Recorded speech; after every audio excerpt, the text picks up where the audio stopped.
Hello friends, welcome to our YouTube channel study topic 2.0।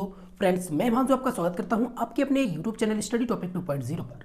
Friends, आज का ये video आपके लिए बेहद इंपॉर्टेंट रहने वाला है, क्योंकि आज के इस वीडियो में हम बात करने वाले हैं अपने सीटेट के एग्जाम से रिलेटेड। जी हाँ फ्रेंड्स, सीटेट के एग्जाम से रिलेटेड बात करने वाले हैं कि आप सीटेट के एग्जाम को कम दिनों में कैसे क्रैक कर सकते हैं, साथ में आपके एक अच्छे मार्क्स। जी हाँ फ्रेंड्स, क्योंकि आपको भी पता होगा कि लगभग अगर 100 से कम मार्क्स आते हैं तो लोग कहते हैं कि आपने कोई पढ़ाई नहीं की है।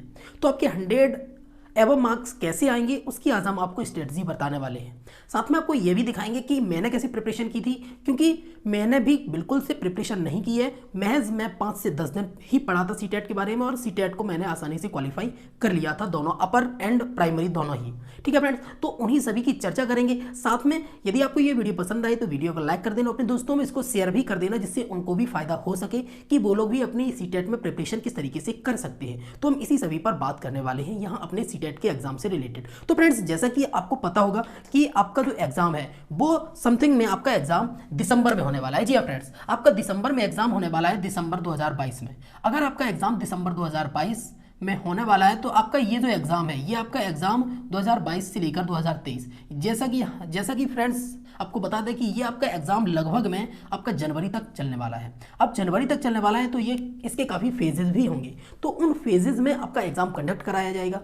अब उन्हीं फेजेस के अंतर्गत आप देख सकते हैं कि आपने देखा होगा कि फॉर्म में एक इंक्लूड इसका जब जो सिलेबस आया, इसका जो पब्लिक नोटिस आया है, तो आपने नोटिस देखा होगा कि सीटेट के नोटिस में स्पेशली कह रखा है कि पहले आओ पहले पाओ। क्या दे रखा है, आपने देखा ही होगा कि पहले आओ और पहले पाओ, पहले आओ पहले पाओ। आखिर में इसका क्या मतलब है कि पहले आओ और पहले पाओ का मतलब, तो यहाँ पहले आओ और पहले पाओ का मतलब भी मैं आपको बता देता हूँ, क्योंकि काफ़ी फ्रेंड्स के कमेंट्स आए थे कि सर इसका क्या मतलब है कि पहले आओ पहले पाओ।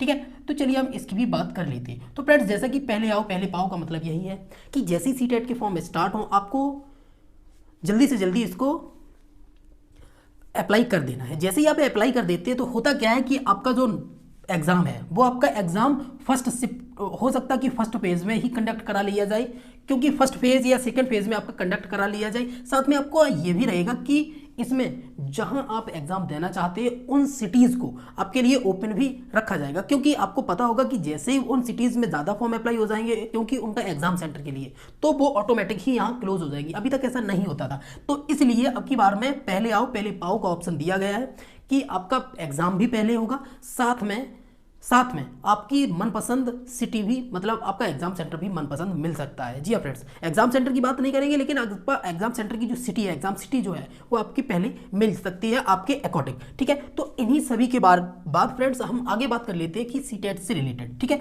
अब हम एग्जाम से रिलेटेड बात कर लेते हैं कि आपका एग्जाम जो है सीटेट का, इसमें आपके जो मार्क्स हैं वो आपके मार्क्स अच्छे कैसे आएंगे, कम दिनों में पढ़ाई करके आपके एग्जाम में मार्क्स कैसे आएंगे। क्योंकि आपको पता ही होगा कि बहुत से स्टूडेंट लगभग 6 महीने या 1 साल से प्रिपरेशन कर रहे होंगे, लेकिन आप अब अभी प्रिपरेशन शुरू करेंगे। अभी महज आपका 1 माह बचा है। ठीक है, 1 माह तो आपका ये बचा है, साथ में आपका उधर अगर आपका 3rd फेज या 4th फेज में चला जाता है तो आपका जनवरी के अब चला जाएगा, लेकिन इससे ऊपर तो नहीं जाएगा। ठीक है, तो आपका महज अगर हम मिनिमम की बात करें तो आपकी मिनिमम जो है वो आपके पास लगभग में अभी 35 डेज है। जी हाँ फ्रेंड्स, 35+ डेज हैं आपके पास, और मैक्सिमम की बात करें तो मैक्सिमम आपके पास 60 डेज है। ठीक है, जिनका एग्जाम हमारा जब लास्ट फेज में रहेगा तो उनके पास इतना समय मिल जाएगा।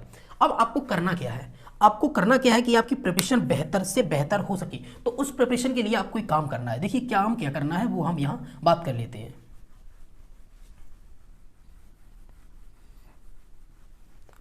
यहाँ आपको करना काम ये है, अगर आपके मार्क्स अच्छे आपको चाहिए तो देखिए अच्छे मार्क्स के लिए आपको सिंपल सा एक फंडा अपनाना होगा। फंडा क्या है कि आपको सबसे पहले अपना सिलेबस देखना होगा। सिलेबस की यहाँ डिटेल हम मोटी डिटेल यहाँ दे रहे हैं, उसके अकॉर्डिंग हम आपको समझा देंगे कि आपको कैसे अपने मार्क्स अच्छे आएंगे। तो देखिए, जैसे कि आपका जो सिलेबस है उसमें आपके 5 सब्जेक्ट की बात करेंगे। ठीक है, तो आपका जो सीटेट 2022 है, ठीक है, सीटेट 2022-23 की बात करेंगे तो आपका इसमें आपके जो सब्जेक्ट है वो 5 सब्जेक्ट है। ठीक है, हम 5 सब्जेक्ट की बात करेंगे। तो जो 5 सब्जेक्ट हैं उनमें से आप देख सकते हैं कि 5 सब्जेक्ट में आपका सबसे पहले आपका आ जाता है सीडीपी। ठीक है, सीडीपी के बाद आपका आता है लैंग्वेज फर्स्ट। ठीक है, लैंग्वेज फर्स्ट और लैंग्वेज सेकेंड के बारे में भी मैं आपको डिटेल दे दूंगा। ठीक है, लैंग्वेज फर्स्ट और लैंग्वेज सेकेंड। लैंग्वेज सेकंड के बाद आपका ये जो अगला जो पार्ट बचता है वो आपका बचता है ईवीएस का, ठीक है, ईवीएस का बचता है, और आपका एक पार्ट बचता है वो आपका रहता है हिंदी का, ठीक है, sorry language first, language second, और आपका एक पार्ट बचता है आपका मैथ का, ठीक है, मैथ। तो आपके ये 5 सब्जेक्ट हो गए, ठीक है, ये आपके 5 सब्जेक्ट हो गए जिनका आपको पेपर देना है फर्स्ट, सिर्फ प्राइमरी लेवल पर, और अपर प्राइमरी पर भी मैं आपको बता दे रहा हूँ। देखिए अपर प्राइमरी पर आपका क्या होता है, ये आपका प्राइमरी लेवल का है, और अपर प्राइमरी के लिए आपको क्या, देखिए सीडीपी तो हमारी सेम रहने वाली है, सीडीपी का लेवल भी सेम रहेगा, सीडीपी रहेगी, ठीक है, सीडीपी के बाद आपका लैंग्वेज फर्स्ट भी रहेगी, और लैंग्वेज फर्स्ट के बाद हम बात करेंगे तो लैंग्वेज आपकी सेकंड भी रहेगी, ठीक है। अब होगा क्या कि इसमें आपकी ईवीएस का पोर्शन नहीं रहेगा, ठीक है, ईवीएस का पोर्शन नहीं रहेगा, ईवीएस की जगह आपका जो भी सब्जेक्ट रहे होंगे, जो आपने अपने वीटीसी या वीएड में या डीएलएड में आपने जैसे भी जो सब्जेक्ट आपने चूज किए होंगे, बस उन्हीं का आपको पेपर देना है। जैसे कि सपोज दैट हम बात करें कि मैथ साइंस की अगर हम बात कर लेते तो आपके मैथ प्लस साइंस, ठीक है, इनसे आपका एग्जाम होने वाला है। अब देखिए बात कर लेते कि आखिर में कितना कितना वेटेज इनका रहेगा। तो देखिए सीडीपी में आपको 30 मार्क्स की सीडीपी आती है आपकी, ठीक है, लैंग्वेज फर्स्ट भी आपका 30 मार्क्स का रहेगा, लैंग्वेज सेकंड भी आपका 30 मार्क्स का रहेगा, और ईवीएस भी आपका 30 मार्क्स का रहेगा, साथ में आपका मैथ भी 30 मार्क्स का रहने वाला है। ऐसे यहाँ पर हम सीडीपी की बात करेंगे तो सीडीपी 30 नंबर का रहेगा, लैंग्वेज फर्स्ट भी 30 मार्क्स का है, लैंग्वेज सेकंड भी 30 मार्क्स का है, और हम मैथ साइंस की बात करेंगे तो यहाँ 60 प्लस रहेगा। अगर आपका एसएस है, अगर आपका एसएस है, ठीक है, अगर आपका एसएस है सोशल साइंस है, ये भी आपका 60 प्लस का रहेगा। आपका जो भी सब्जेक्ट रहेगा वो आपका 60 प्लस मार्क्स का रहने वाला है। अब लैंग्वेज फर्स्ट और लैंग्वेज सेकंड की बात करेंगे तो लैंग्वेज फर्स्ट में आप चूज कर सकते हैं अपनी लैंग्वेज, जैसे कि आपने हिंदी में एग्जाम, मतलब आपको हिंदी भाषा का लैंग्वेज देना है, ठीक है, तो हिंदी के लिए हिंदी भाषा का, संस्कृत के लिए संस्कृत का, या फिर आपको हिंदी और इंग्लिश चूज करना हो, इस तरीके से आप यहाँ चूज करेंगे और आपको आसानी से चूज करने को मिल ही जाएगा, ठीक है। आगे बात कर लेते हैं, तो आगे आप देख लीजिएगा कि जैसे हमने जब इतने हम अपनी प्रिपरेशन कर लेते हैं, अब यहाँ होता क्या है, सीडीपी को पास करने के लिए सबसे मेन फंडा है इनका कि मार्क्स। तो मार्क्स देखिएगा, आपको जो यहाँ मार्क्स मिलने वाले हैं वो आपको 20+10 मार्क्स मिलने वाले हैं, ठीक है। 20+10 का क्या फंडा है इसको भी मैं आपको यहाँ ब्रीफली बता दूंगा। यहाँ पर क्या फंडा रहेगा, यहाँ पर आपका 15+15 का फंडा रहेगा, यहाँ पर भी आपका 15+15 का फंडा रहेगा, यहाँ पर भी आपका 15+15, और साथ में आपका यहाँ पर भी 15+15। अब 15 क्या है, तब आप देख सकते हैं कि ये जो इस साइड के ये जो मार्क्स लिखे हुए हैं, ये आपके जो होते हैं ये आपके हैं पेडागॉजी के, ठीक है, पेडागॉजी की बात करते हैं तो पेडागॉजी में आपका सिंपल सा चीज़ क्या है कि पेडागॉजी आपकी मेंटलिटी एबिलिटी पर डिपेंड करती है, मेंटल एबिलिटी पर, क्योंकि इसमें कुछ की पॉइंट्स रहते हैं जिन की पॉइंट्स की वीडियो मैं आपको बहुत जल्द दे दूंगा कि उन की पॉइंट्स के माध्यम से आप अपने एग्जाम को आसानी से क्रैक कर सकते हैं, जैसे मैंने किया, क्योंकि मैंने पहले से कोई प्रिपरेशन नहीं की थी, मैंने महज 8 से 10 दिन प्रिपरेशन ही की थी और मैंने उसमें अपना अच्छा स्कोर कर लिया था, ठीक है। ज़्यादा अच्छा नहीं कहेंगे लेकिन फिर भी इतना तो है ही कि हाँ ठीक है कि लगभग 105 प्लस मार्क्स थे, ठीक है। तो 105 प्लस मार्क्स आखिर में 8 दिन में कैसे आ गए, क्योंकि कुछ लोग तो 2-2, 4-4, 6-6 महीने से पढ़ रहे थे तब भी नहीं आई।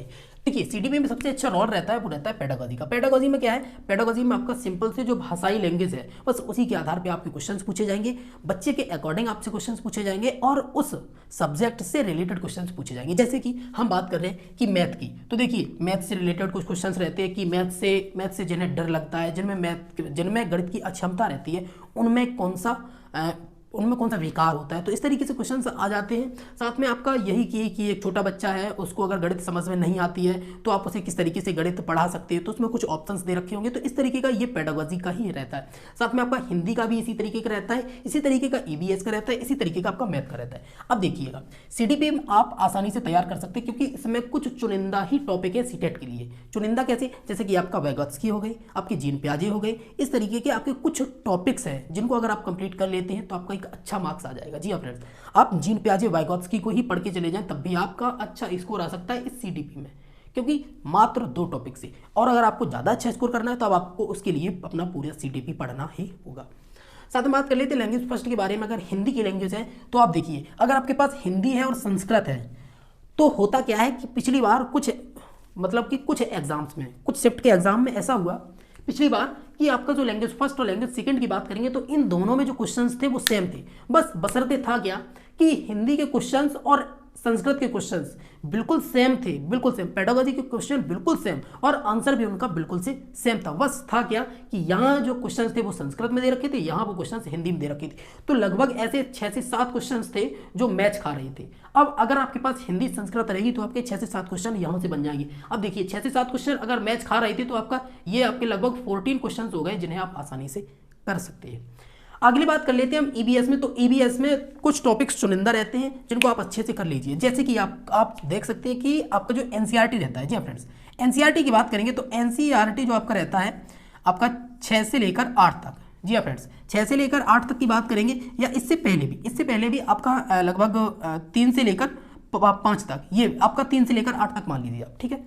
तो अगर आप इतनी एनसीईआरटी पढ़ लेते हैं सिर्फ ईबीएस की, उनकी एनवायरमेंटल स्टडीज़ की अगर आप पढ़ लेते हैं तब आप अच्छा मार्क्स कर जाएंगे। क्योंकि इनमें होता क्या है, इनमें आपसे पक्षियों के बारे में डिटेल्स पूछी जाएगी, जानवर, कुछ जानवर ऐसे जो चुनिंदा जानवर होते हैं उनसे रिलेटेड चीज़ें पूछी जाएंगी। साथ को आपको कुछ क्वेश्चंस डायरेक्शन की भी देखने को मिल जाते हैं, इसी तरीके के आपको क्वेश्चंस देखने को मिल जाते हैं। आप आराम से अगर आप थोड़ी सी मेहनत करेंगे तो अब आप ईबीएस में अच्छा स्कोर लगभग में आप 22+ कर जाएंगे। जी हाँ फ्रेंड्स, 22+ आप आसानी से कर जाएंगे। ऐसे ही मैथ में आपका रहता है, मैथ में भी आपके सिंपल से टॉपिक्स पूछे जाते हैं, तो आप मैथ में भी अपना स्कोर एक अच्छा स्कोर कर सकते हैं। मैथ में आप एक अच्छा स्कोर कर सकते हैं और अच्छे स्कोर में हम बात करेंगे तो 25+ मार्क्स आप आसानी से कर सकते हैं। क्योंकि मैथ की जो पेडागोजी रहती है, पेडागोजी थोड़ी सी टफ आती है, लेकिन क्वेश्चन इसके टफ नहीं आते, क्वेश्चन आप आसानी से कर ले जाएंगे, इतना मैं पूर्ण विश्वास है, ठीक है। तो यही डिटेल्स थी और फ्रेंड्स हम अगले ही कुछ दिनों में इसकी क्लासेस भी शुरू करने वाले हैं कुछ सब्जेक्ट्स की, जैसे कि आपके सीडीपी के कुछ की पॉइंट्स रहेंगे। हम की पॉइंट्स पर ही मेन मुद्दा हमारा की पॉइंट्स रहेगा। की पॉइंट्स के साथ में आपको कुछ टॉपिक्स रहेंगे जो कि आसानी से समझ में नहीं आते, उनको हम आपको एक सिंपल वे में समझा सकते हैं, ठीक है। और साथ में आपके मैथ और ईवीएस से रिलेटेड भी आपको नोट्स प्रोवाइड करा देंगे। अगर आपने अभी तक हमारे टेलीग्राम चैनल को, ग्रुप को ज्वाइन नहीं किया है तो आप टेलीग्राम को ज्वाइन कर लीजिए, उसकी लिंक आपको वीडियो के डिस्क्रिप्शन में मिल जाएगी। तो फ्रेंड्स आपको आशा करते हैं कि आपको ये सब कुछ अच्छे से समझ में आ गया होगा, ठीक है। अगर आपको अपर प्राइमरी के बारे में भी कुछ डिटेल्स चाहिए तो आप हमें मैसेज करिएगा, उसी पर कमेंट्स करिएगा, आपको इसकी भी फुल डिटेल दे देंगे कि आपको क्या क्या और कैसे पढ़ना है और एक अच्छा स्कोर आप कैसे कर पाएंगे, ठीक है फ्रेंड्स। तो चलिए हम मिलते हैं अगले किसी नई वीडियो में, तब तक के लिए नमस्कार, bye bye and take care.